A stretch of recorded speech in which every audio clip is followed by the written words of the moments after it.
Good afternoon, students. Today we are discuss the action of sharp points. Action of sharp points जो है एक principal है ये one de Graaff generator. ये topic हम इसके बाद में पढ़ेंगे. One de Graaff generator. इस वन डे ग्राफ जनरेटर के अंदर ये एस जो है ना एक आपका कंडक्टर है. कैसा है? एक स्फेरिकल कंडक्टर है. कंडक्टर स्फेरिकल कंडक्टर आपको गिवन है. तो यदि कोई भी आपको कंडक्टर दे रखा है स्फेरिकल और उसका रेडियस दे रखा है r, उस कंडक्टर पे चार्ज सपोज क्यू चार्ज उसके ऊपर लाई कर रहा है. एक कंडक्टर स्फेरिकल जिसका रेडियस r है और चार्ज क्या उस पे लाई कर रहा है q. तो उस कंडक्टर की जो सरफेस चार्ज डेंसिटी जो होगी sigma be the surface charge density. और surface charge density we know that क्या होता है charge per unit area. Charge per unit area. यहाँ पे चार्ज हमने पहले कहा है उस कंडक्टर पे क्यों चार्ज स्प्रेड है. चार्ज क्यों और कंडक्टर स्फेरिकल है रेडियस r दे रखा है तो इसका एरिया क्या होगा. एरिया आएगा 4 पाई r स्क्वायर. तो सरफेस चार्ज डेंसिटी जो है उस कंडक्टर की क्या होगी q by 4 pi r square. और इसके अंदर पॉइंटेड एंड होते हैं कॉम्स जो होते हैं ना कॉम्ब कंगा नहीं होता उसी प्रकार की फॉर्म में होता है. इन कॉम्स के जो एंड जो होते हैं for a pointed and r small. r जो है इनका रेडियस स्मॉल होगा पॉइंटेड एंड का बहुत ही स्मॉल होगा. इसलिए r स्मॉल होगा तो सरफेस चार्ज डेंसिटी इसके यूनिट से प्रोपोर्शनल है. तो वो सिग्मा क्या होगा आपका मैक्सिमम होगा. और सिग्मा मैक्सिमम कब होगा. सिग्मा मैक्सिमम होगा तो इलेक्ट्रिक फील्ड इंटेंसिटी भी क्या होगी आपकी मैक्सिमम होगी उस केस में. r स्मॉल होगा देन सिग्मा जो होगा वो आपका मैक्सिमम होगा. और सिग्मा मैक्सिमम होगा तो इलेक्ट्रिक फील्ड इंटेंसिटी जो है वो क्या होगी आपकी सिग्मा बाई एप्सिलॉन नॉट. ये भी आपका कितना होगा मैक्सिमम होगा. इन पॉइंटेड एंड्स का r स्मॉल होगा. r स्मॉल होगा तो सरफेस चार्ज डेंसिटी इसकी मैक्सिमम होगी. और सरफेस चार्ज डेंसिटी मैक्सिमम होगी तो इलेक्ट्रिक फील्ड इंटेंसिटी क्या होगी आपकी मैक्सिमम आपकी होगी. ठीक है. As a result the air around the sharp end, जो ये शार्प एंड जो है इसके पास जो भी एयर जो आएगी ना वो आपकी क्या होगी आयोनाइज्ड हो जाती है. मतलब जो एयर है उसके अंदर आपका चार्ज इंड्यूस हो जाता है और वहां पर एक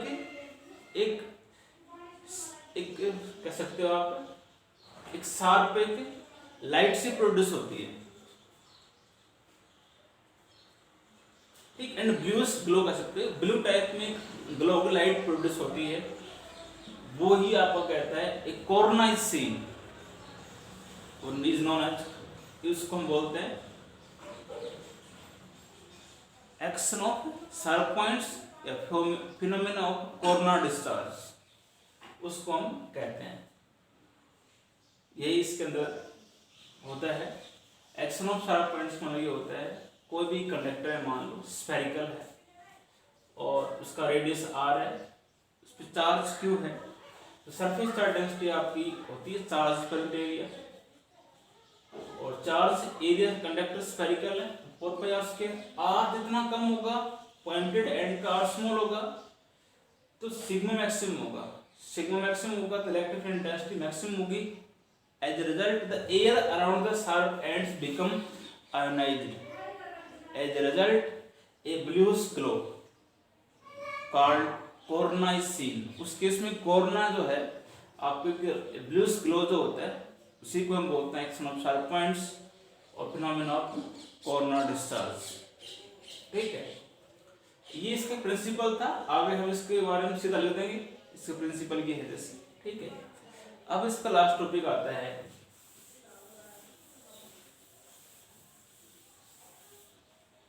अब इसका लास्ट टॉपिक जो आता है वन डे ग्राफ जनरेटर, इसके अंदर आएगा। टॉपिक इसके अंदर आएगा आपका one de graph.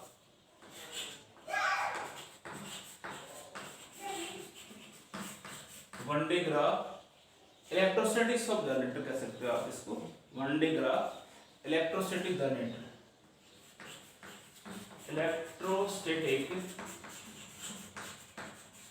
Electrostatic generator.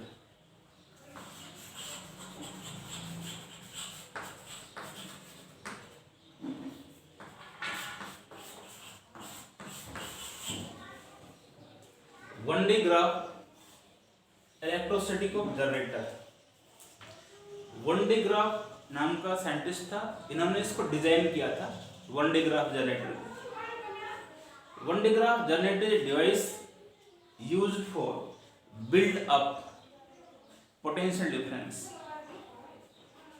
एक ऐसा डिवाइस है जो पोटेंशियल डिफरेंस को बढ़ाता है, बिल्ड अप करता है। उस पोटेंशियल डिफरेंस से हम चार्ज पार्टिकल्स को एक्सेलरेट कर सकते हैं। उन चार्ज पार्टिकल्स को हम एक्सेलरेट कर सकते हैं। ठीक है, तो we can say that Van de Graaff generator is device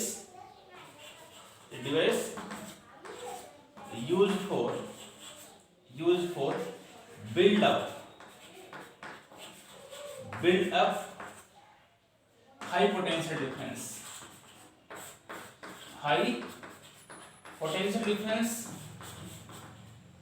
such high potential difference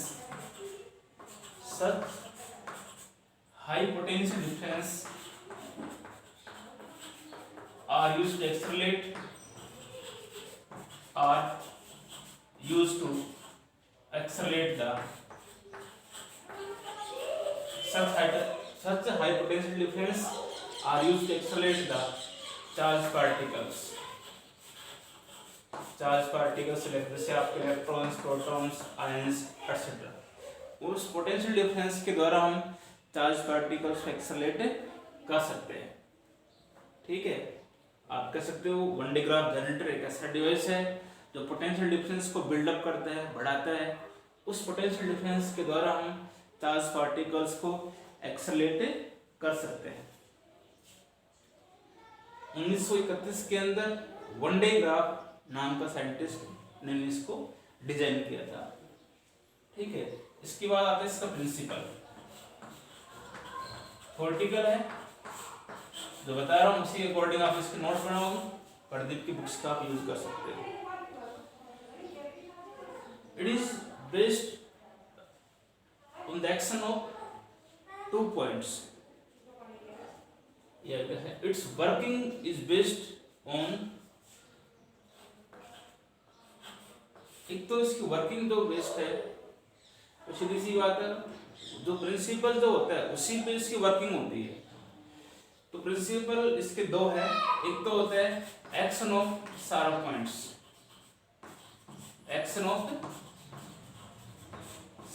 points, अभी मैंने बताया एक्शन ऑफ शार्प पॉइंट्स, और we can say that corona discharge, CORONA, corona discharge. एक ही बात है, कॉर्ना डिस्चार्ज कर सकते हो, इसको हम एक्शन ऑफ शार्प पॉइंट्स इसको हम कह सकते हैं। दूसरा प्रिंसिपल इसका यही है, the property that charge is given to hollow conductor. ये एक होलो कंडक्टर होता है, जैसे इसको हम चार्ज सप्लाई करते हैं तो चार्ज इसके सरफेस पे धीरे धीरे क्या होगा, यूनिफॉर्मली डिस्ट्रीब्यूट हो जाता है। Property that charge is given to a hollow conductor, then this charge is spread uniformly distributed for the outer surface of the sphere S। जैसे इसको चार्ज हम यहाँ से सप्लाई करेंगे तो ये चार्ज जो है इस होलो कंडक्टर के सरफेस के ऊपर यूनिफॉर्मली डिस्ट्रीब्यूट होगा। तो इसमें आप यही नोट करोगे, the property that charge is given to a hollow conductor, then this charge is spread uniformly for the outer surface of the sphere S। Second principle था। अब आता है इसकी वर्किंग, सॉरी कंस्ट्रक्शन पहले पढ़ेंगे। कंस्ट्रक्शन डायग्राम कैसे आपने construct किया। तो कंस्ट्रक्शन के अंदर we can say that in the figure S जो है, एस जो ड्रा कर रखा है ना मैंने, S is a large spherical conducting shell of radius in few metre. S जो है लार्ज स्फेरिकल कंडक्टिंग सेल है जिसका रेडियस कुछ मीटर्स में आपको दिया हुआ है। एंड दिस इज सपोर्टेड और द इंसुलेटिंग पिलर्स, ये आपका कंडक्टिंग सेल जो है इस पिलर्स के ऊपर इंसुलेटिंग पिलर्स पे खड़ा हुआ है, ठीक है। And P1 dash and P2 dash are two pulleys, pulley नहीं होती जिस पे फ्रिक्शनलेस मोटर्स के अंदर नहीं होती, जिससे पट्टा लगाते हैं हम, वो होता है। P1 डैश और P2 dash are two pulleys. P1 dash is ground level, नीचे है, and P2 dash the centre of S, इस स्फीयर के सेंटर के अंदर आपका क्या है, P2 डैश है, ठीक है।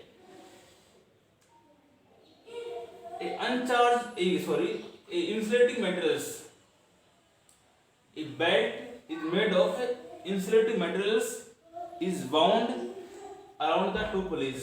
इन दो पुलीज के ऊपर हमने क्या किया हुआ है, एक रेयन रबर की बेल्ट, इंसुलेटिंग मटेरियल्स की जो जिसकी बनी हुई एक बेल्ट जो है वो पुलिस के ऊपर हमने लगा रखी है, और वो कंटिन्यूसली जो है इस पुलिस के ऊपर मूव कर रही है, belt with the help of the motor,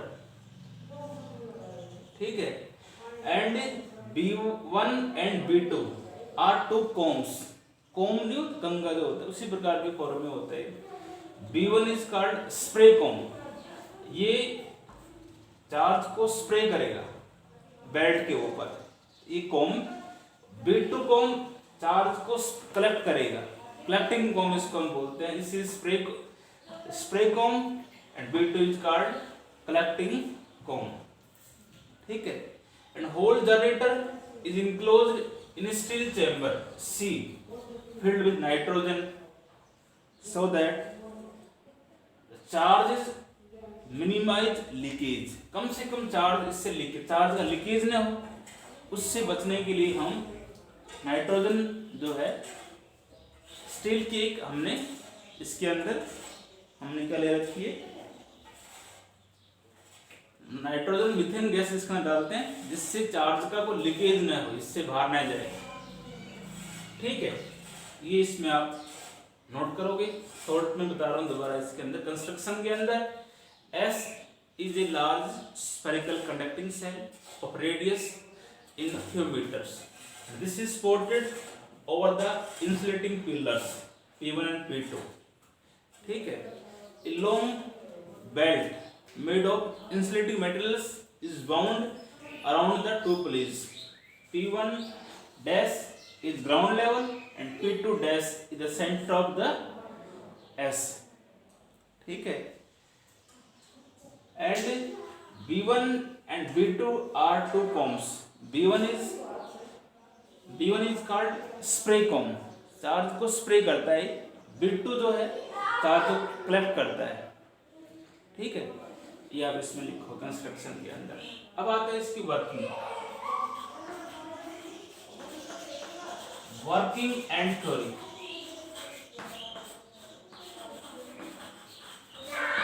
working and theory, working theory के अंदर initially you can say that the spray comb B1 is positive potential with respect to high tension source। B1 जो है इससे positive potential है with respect to work by high tension source due to the discharging action of sharp points। Due to the discharging action of sharp points, a positive charge electric wind is set up।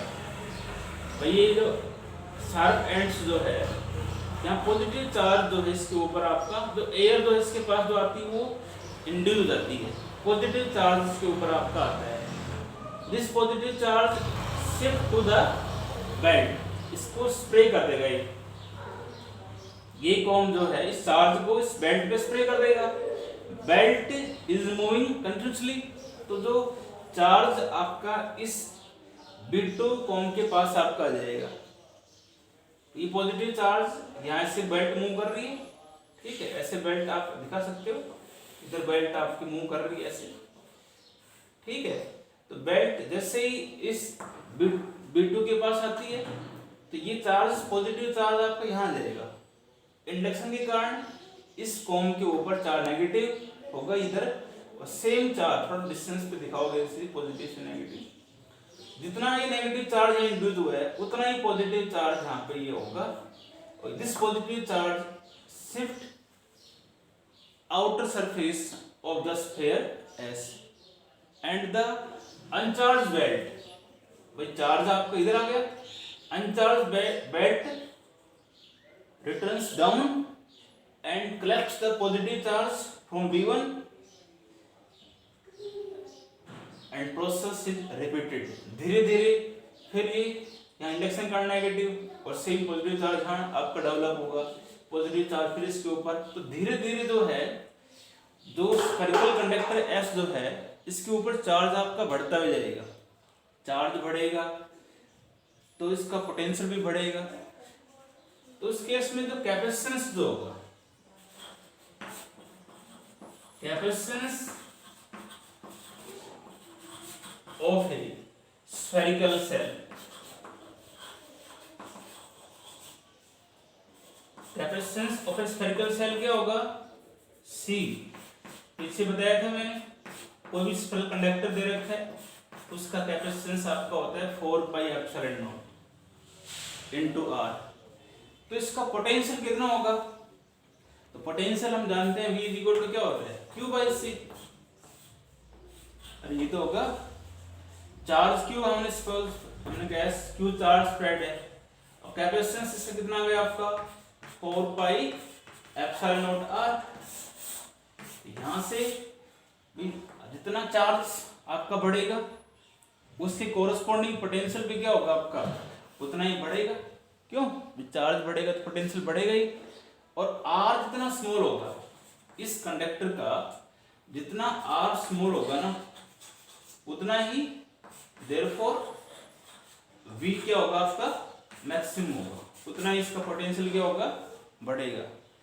जो आपने conductor लिया हुआ spherical, इसका radius जितना small होगा, जितना इसका radius क्या होगा स्मॉल होगा, उतना ही इसका कैपेसिटेंस जो है वो आपका, उतना इसका पोटेंशियल क्या होगा इसका बढ़ेगा। पोटेंशियल बढ़ेगा तो चार्ज जो वो भी क्या होगा इसका बढ़ेगा। ये था इसका 1D ग्राफ जनरेटर का प्रिंसिपल वर्किंग कंस्ट्रक्शन, ठीक है। एक इसको दोबारा देखते हैं। 1D ग्राफ जनरेटर एक ऐसा डिवाइस होता है जो पोटेंशियल डिफरेंस को बिल्ड करता है, बढ़ाता है, और ये पोटेंशियल डिफरेंस जो आपका बढ़ता है उस पोटेंशियल डिफरेंस का हम यूज कर सकते हैं चार्ज पार्टिकल्स को एक्सीलरेट करने के लिए, ठीक है। इसको डिजाइन जो है in the year of 1931 1D graph scientist जो था उन्होंने इसको डिजाइन किया था, इसके बारे में बताया था।